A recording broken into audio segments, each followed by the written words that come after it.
오늘 함께 봉독한 성경 본문 말씀 보시면 반복되는 단어가 하나 아주 두드러지게 보입니다. 어떤 단어죠? 은혜라는 단어입니다. 너무 귀한 단어죠. 헬라어로 카리스인데요.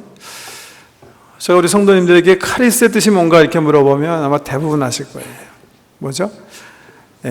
자격이 없는 자에게, 이게 원어 뜻이에요. 자격이 없는 사람에게 자격이 있는 것처럼 베풀어주는 호의, 사랑. 이게 은혜라는, 카리스라는 단어의 원뜻이에요. 그러니까 은혜 그러면 뭔가 우리가 받는 거다 이렇게 당연히 생각하는데, 그런데 오늘 성경 말씀에 5번 등장한 단어는 그런 의미에서 정말 특별한 의미로 쓰여진 것 같아요. 한번 성경 말씀 보세요. 어떻게 쓰였는지. 8장 1절, 형제들아, 하나님께서 마게도니아 교회들에게 주신 은혜를 우리가 너희에게 알리노니. 그러니까 교회들에게 주신 은혜다 이렇게 소개하시면서 2절에 보면 환난의 많은 시련 가운데서 그들의 넘치는 기쁨과 극심한 가난이 그들의 풍성한 연보를 넘치도록 하게 하였느니라. 우리가 보통 은혜 그러면 뭔가 받는 거다 이렇게 생각하는데, 오늘 본문 말씀에서 바울 선생께서 말씀하시는 은혜는 그런 의미에서 조금 정반대적인 그런 의미가 있네요. 왜? 지금 뭐 얘기하시는 거죠?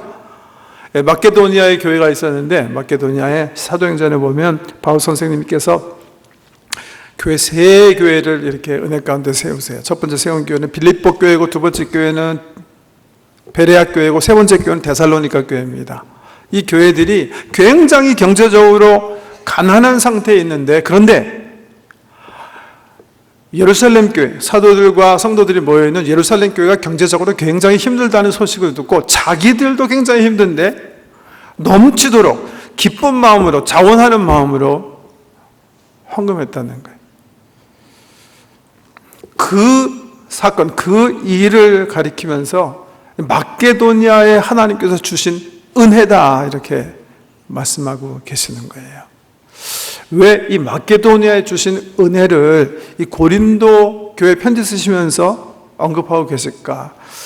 오늘 본문 말씀 읽어보셨으니까 그 이유를 알겠죠?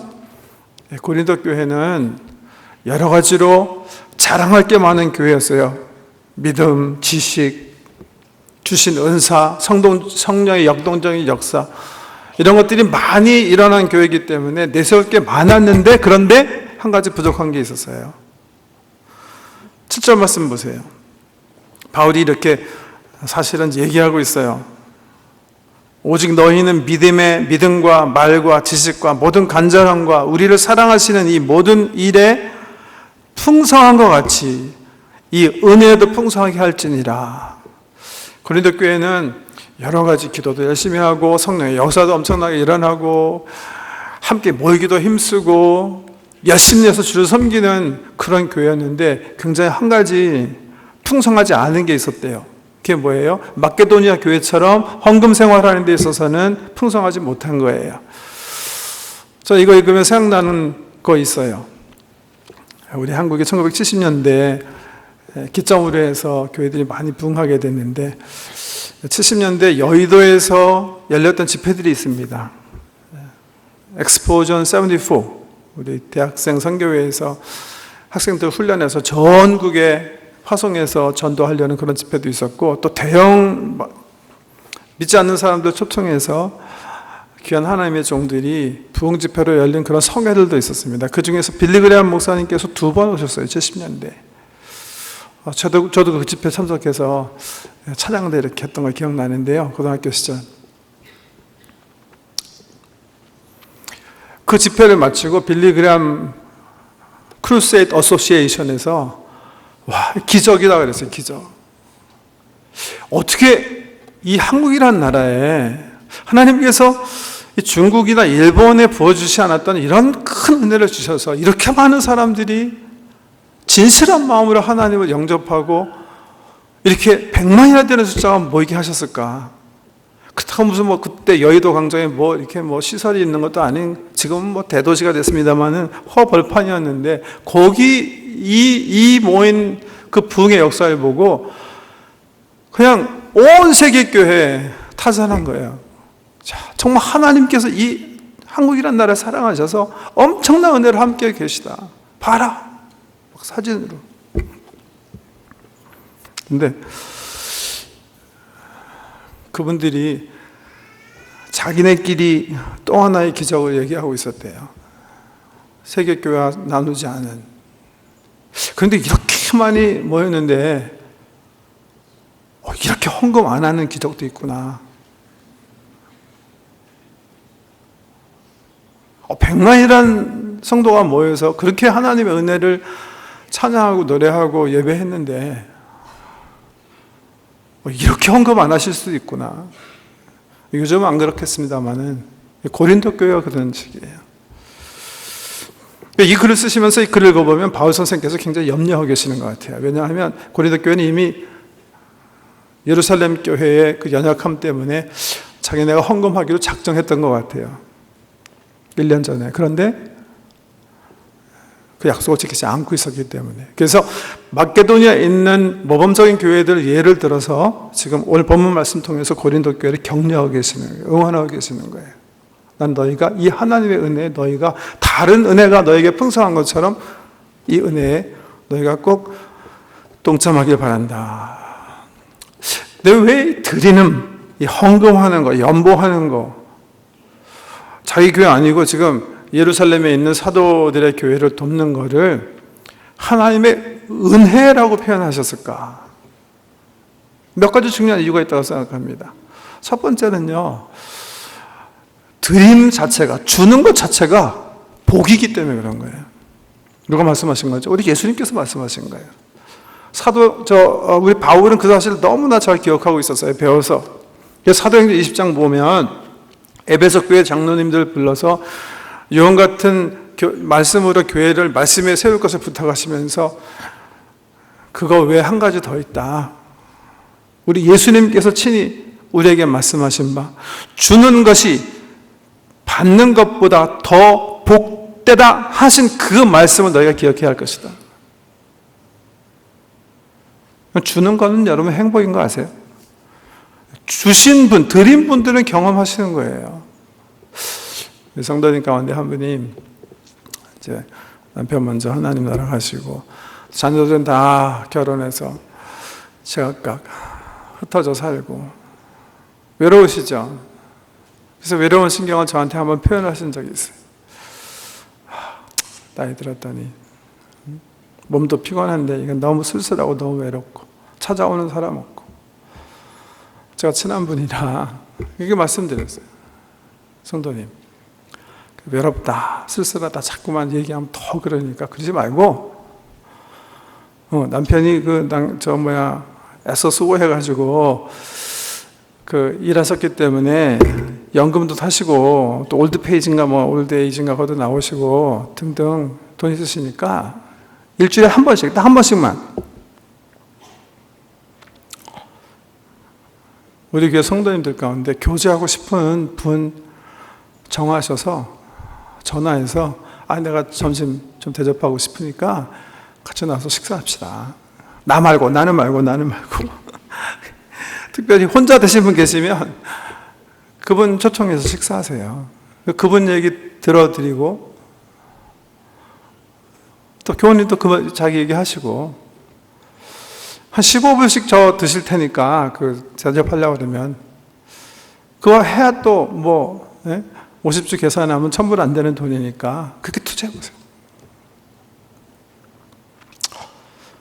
그분이 지금도 우울증에 시달릴 것 같아요? 안 시달릴 것 같아요? 인기가 좋으세요. 대박 터친 거예요. 사람들이 먹기만 합니까, 얻어? 그렇지 않잖아요. 주님 말씀에 너희가 대접을 받으려거든 어떻게 해라? 대접해라. 식사도 마찬가지고 존경도 마찬가지예요. 왜 존경 못 받는 거예요? 존경하지 않으니까 못 받는 거예요.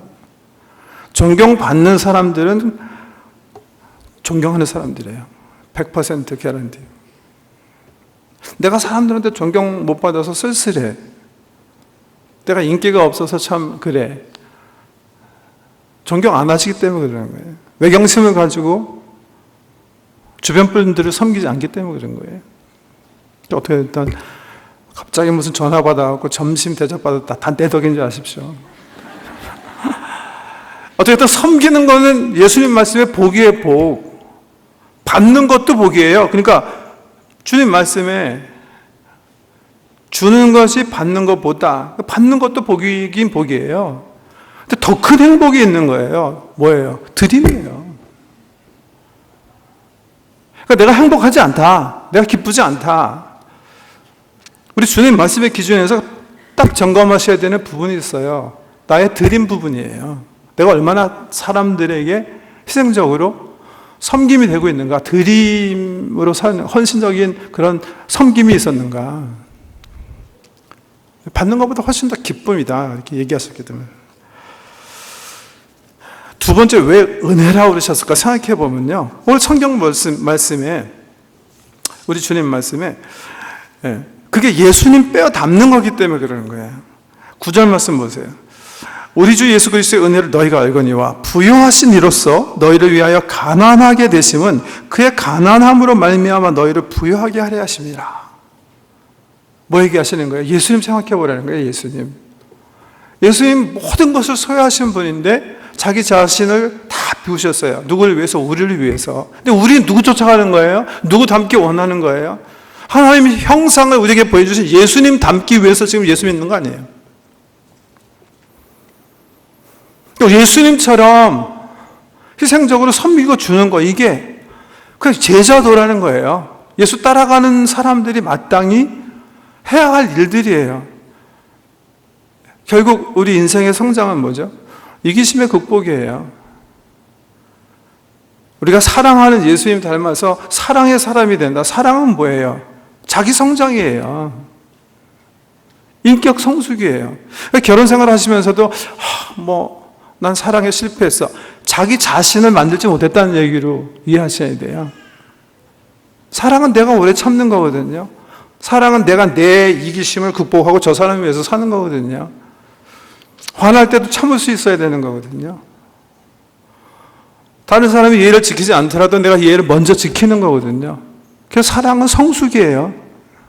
예수님 닮는 게 사랑이에요.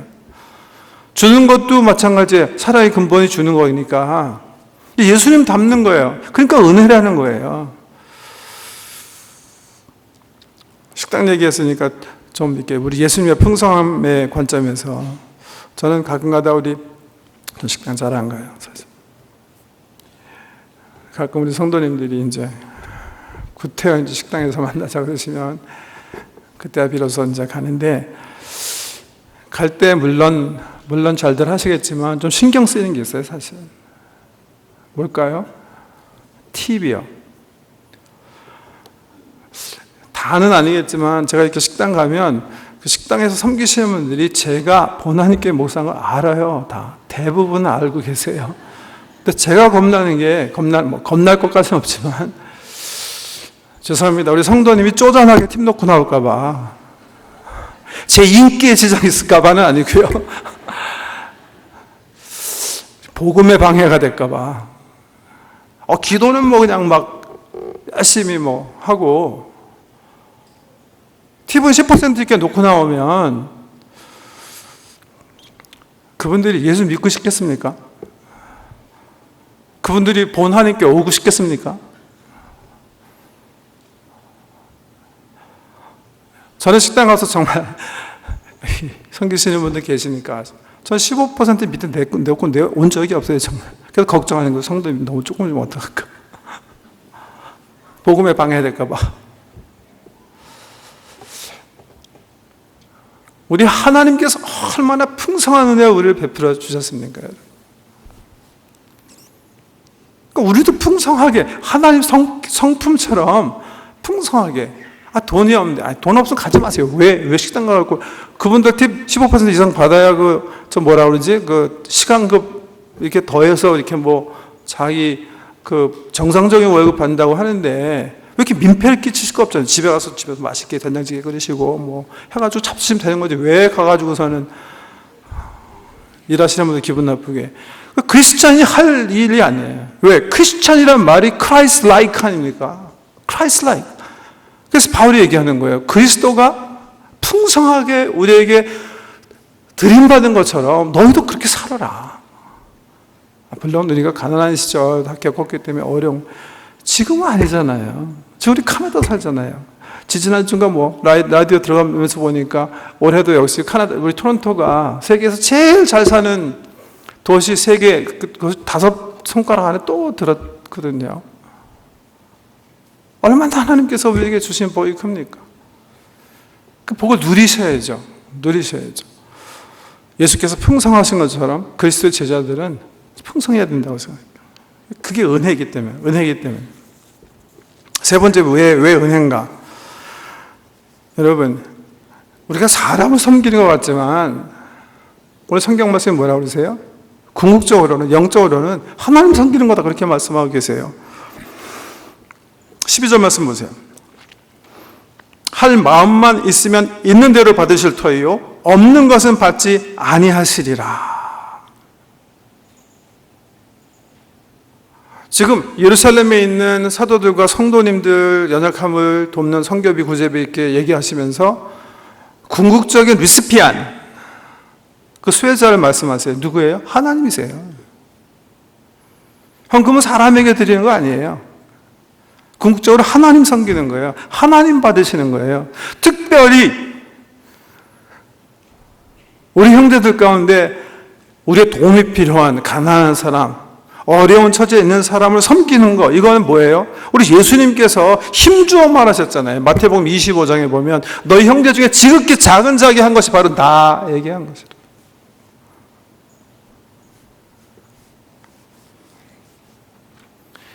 사람 섬기는 거라고 생각하지 마세요.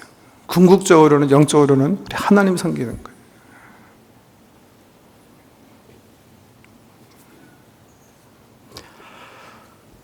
네 번째, 성경에 보면 왜 은혜냐면 우리의 헌금은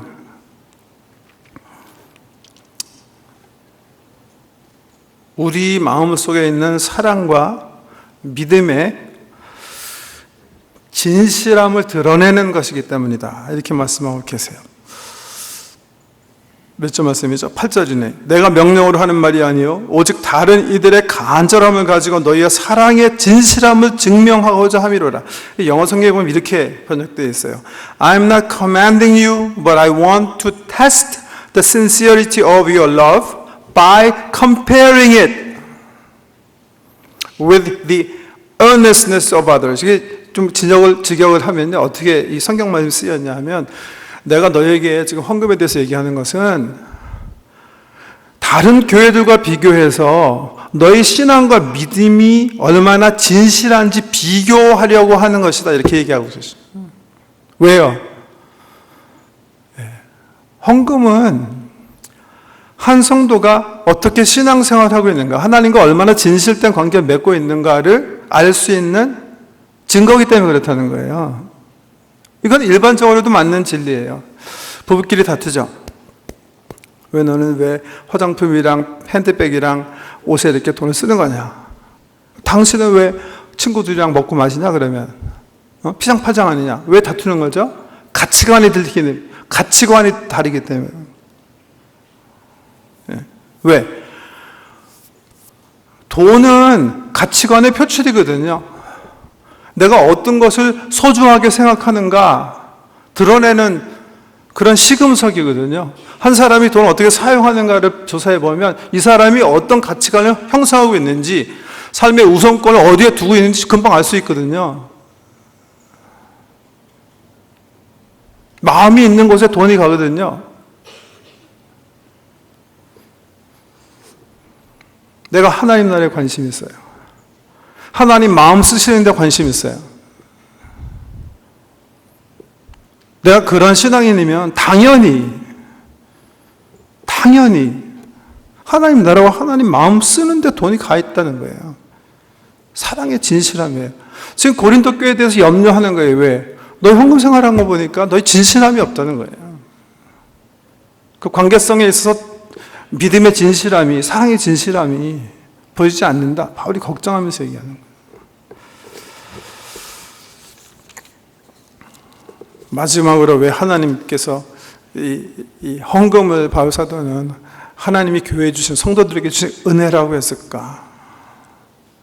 성경적으로 보면 이게 우리에게 유익이기 때문에 10절 말씀 보세요. 이 일에 관하여 나의 뜻을 알리노니 이 일은 너에게 유익함이라. 유익함이라. 바울이 설명하지도 않아요. 이 유익함에 대해서. 왜 이걸 유익이라고 그러시는가? 안다고 어슌하는 것 같아요. 왜? 구약 성경에 보면 수도 없이 여러 번 얘기하셨기 때문에 가난한 자에게 꾸이는 것은 가난한 자를 구제하는 것은 여호와께 꾸이는 것이라.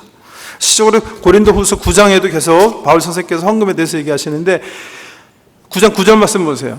기록된 바 그가 흩어 가난한 자들에게 주었으니 그의 의가 영원토록 있으리라. 이 말씀은요 바울이 인용하는 건데 시편 112편 9절 말씀이에요. 읽어드릴게요. 천천히 한번 묵상해 보세요.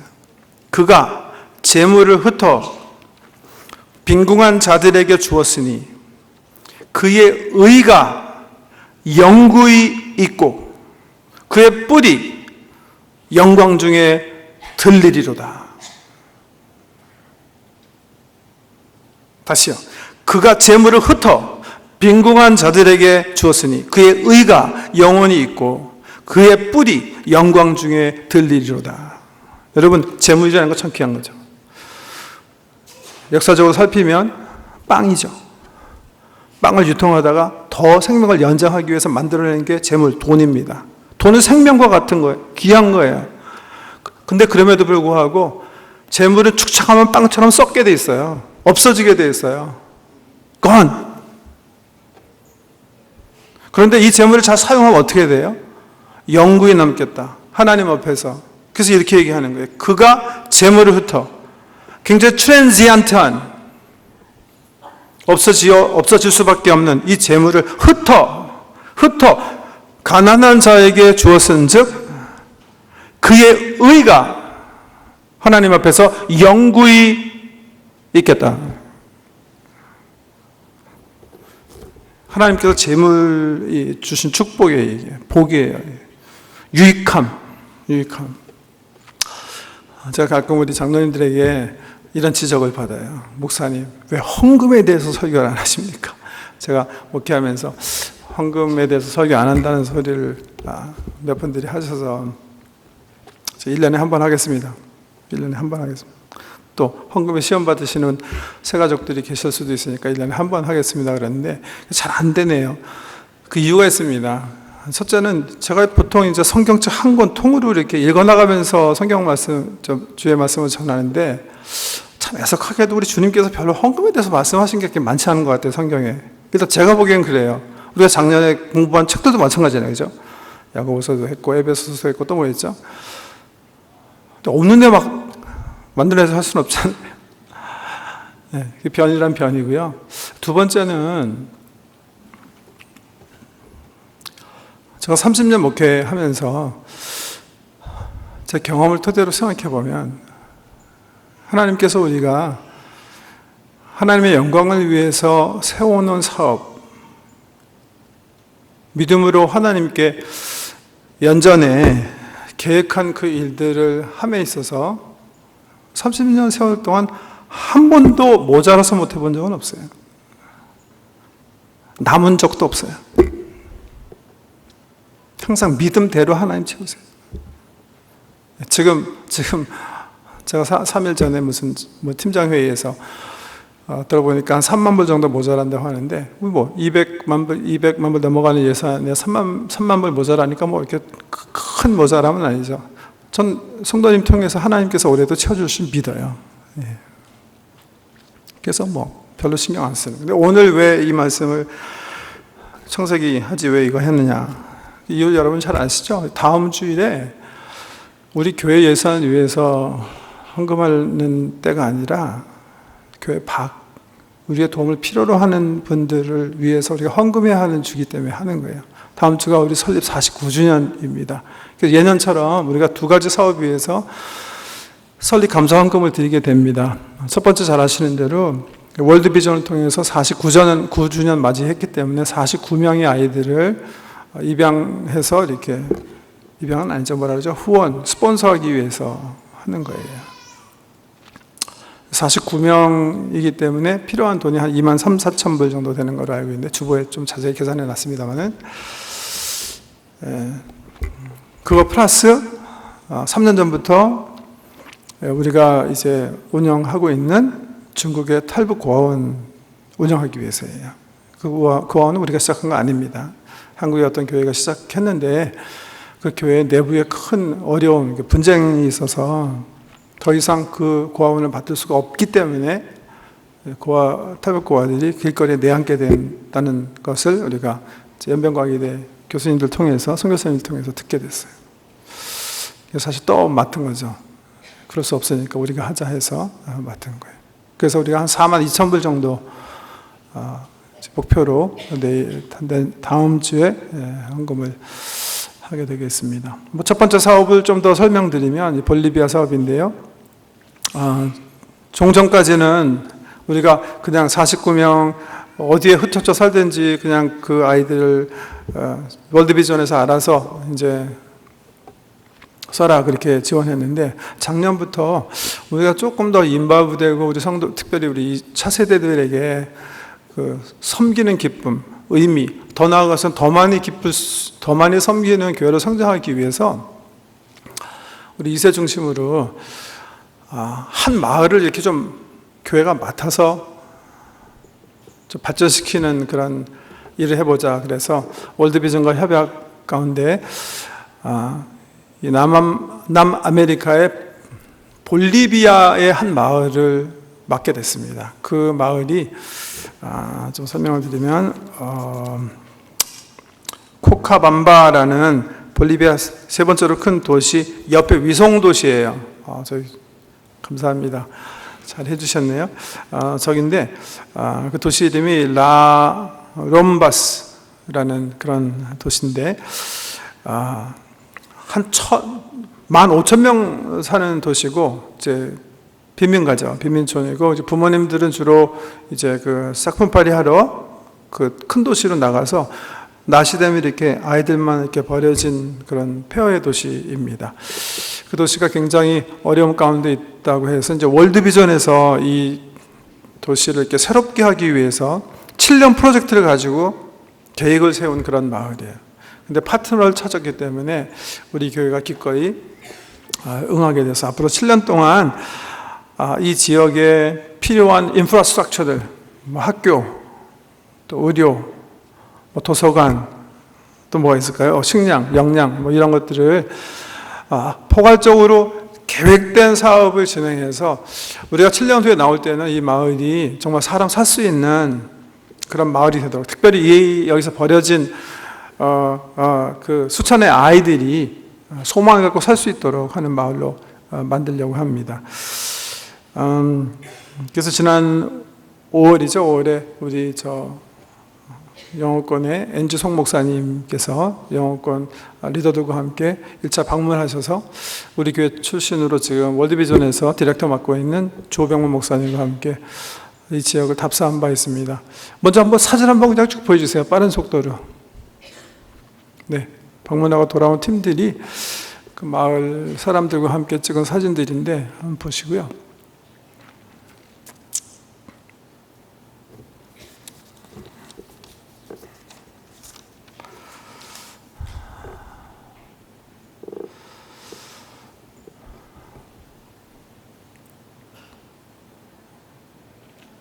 전경입니다.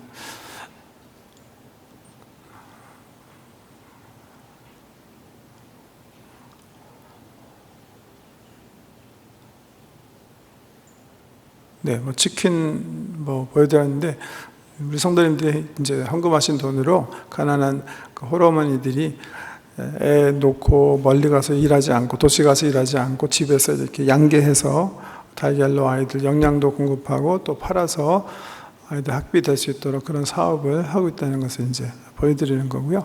제가 일일이 설명하지 않겠습니다. 충분히 보여줬다고 생각하고, 실질적으로 이제 우리가 다음 주일에 49명이면 말씀드린 것처럼 2만 한 3, 4천 불 이렇게 우리가 전체적으로 모여서 드리는 거고, 또 영어권과 우리 한옥권에서 개인적으로 작년에 특별히 많이 이렇게 개인적인 볼리비아 아이들을 스폰서해 주셔서 그 숫자가 91명이에요.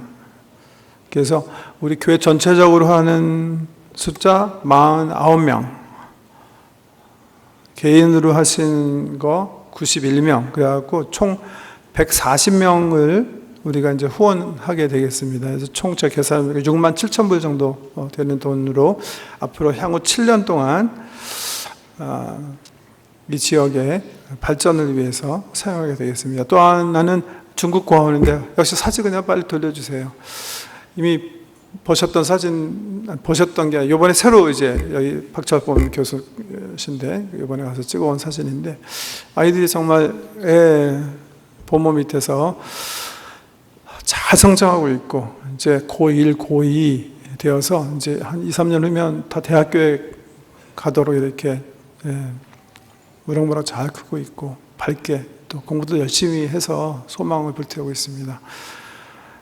정말 얼마나 감사한지 모릅니다. 이 두 사업을 위해서 다음 주일에 마케도니아 교회들처럼 기쁜 마음으로 주님을 섬기는 마음으로 또 풍성하게 여러분 헌금해 주실 것을 기대합니다. 오래전에 제가 헌금에 대해서 얘기하는 중에 어떤 성도님이 11조 생활을 통해서 하나님께서 주신 큰 복을 받았다. 근데 성경 말씀에 한 알 씨앗 심으면 100배 난다고 그랬는데 요즘은 제가 농부한테 들으니까 340배 난다 그렇게 얘기했는데 그 성도님 한 분이 이제 계산하시고 나서 338배 복을 받으셨다더라 이 말을 제가 설교한 적이 있는데요. 그 설교를 듣고 청년 하나가 찾아왔어요. 큰 은혜 받았대. 그래갖고 자기가 이제부터는 철저하게 11조 생활을 할 거예요. 고맙더라고요. 대화하다 보니까 제가 말하지 않으면 안 되게 좀 잘못된 생각을 하고 있는 것 같아요. 이 젊은이가 무슨 생각을 하고 있냐면 11조 내면 하나님께서 반드시 그 성도님처럼 자기도 몇백 배 내지는 300여 배를 갚아 주실 것이다. 그렇게 생각하고 있더라고요. 내가 하나님을 기쁘시게 하면 하나님 기뻐하시기 때문에 복 주세요. 근데 하나님이랑 장난질 하지 마세요. 여러분, 내가 나를 키워준 엄마 아빠의 은혜가 너무 감사해요. 성년이 돼서 내가 내 수익 가운데 월 500불씩을 부모님 위해서 드려야 되겠다. 부모님 참 기뻐하시겠죠?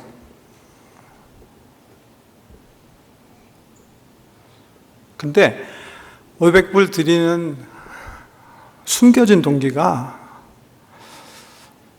곧 엄마 아빠 돌아가시면 형제들한테 유산 분배가 있는데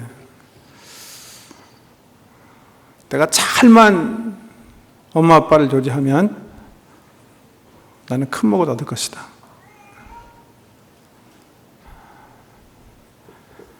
하나님이 그거 기뻐하실까요? 하나님이 그렇게 속으실까요?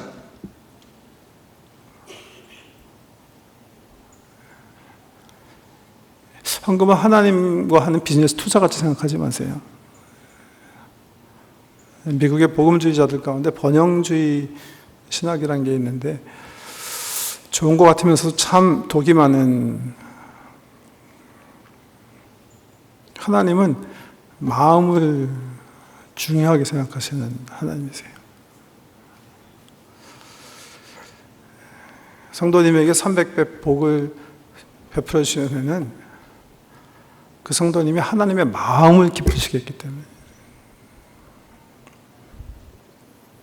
내가 더 받아 챙기기 위해서 냈기 때문에 하나님께서 복 주신 거 아니에요.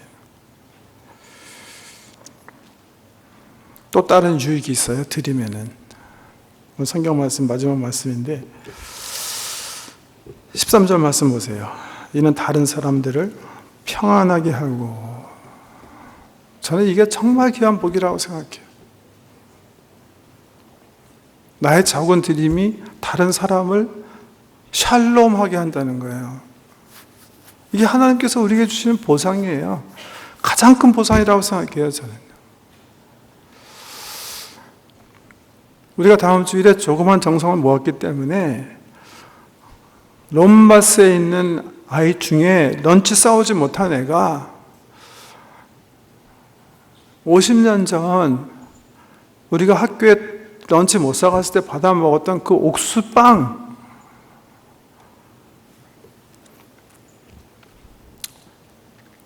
그거 먹을 수 있는 거예요. 걔에게 평안이 있는 거예요. 교통사고가 나서 돈 없는 엄마가 산에 올라가서 소나무 꺾어가지고 애 목발 해준, 그래서 제대로 걷지 못한 애가 우리가 조그만 정성을 모았기 때문에 휠체어 타고 다닐 수 있는 거예요. 걔에게 샬롬이 있는 거예요.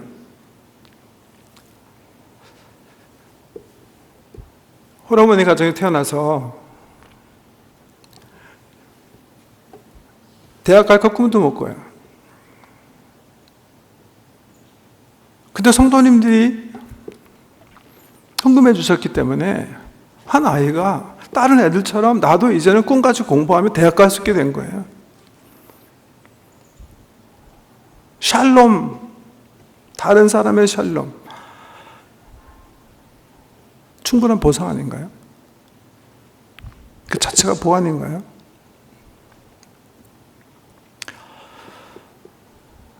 그래서 은혜라고 그러는 거예요. 이건 하나님께서 우리에게 주신 은혜예요. 박수 치면서 감사하면서 하셔야 돼요. 저는 지난 2년, 3년인가 2, 3년 동안 우리 성도 여러분들이 설립, 감사, 헌금하실 때마다 우리 목표액, 필요한 액보다 항상 넘치게 해주셨어요. 네. 얼마나 감사한지 몰라요, 저는. 자랑스럽고요.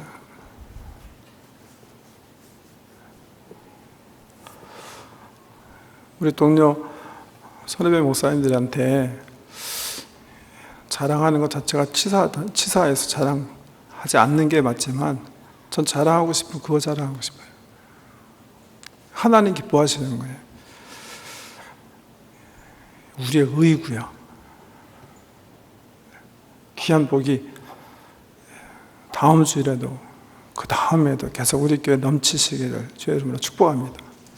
기도하겠습니다.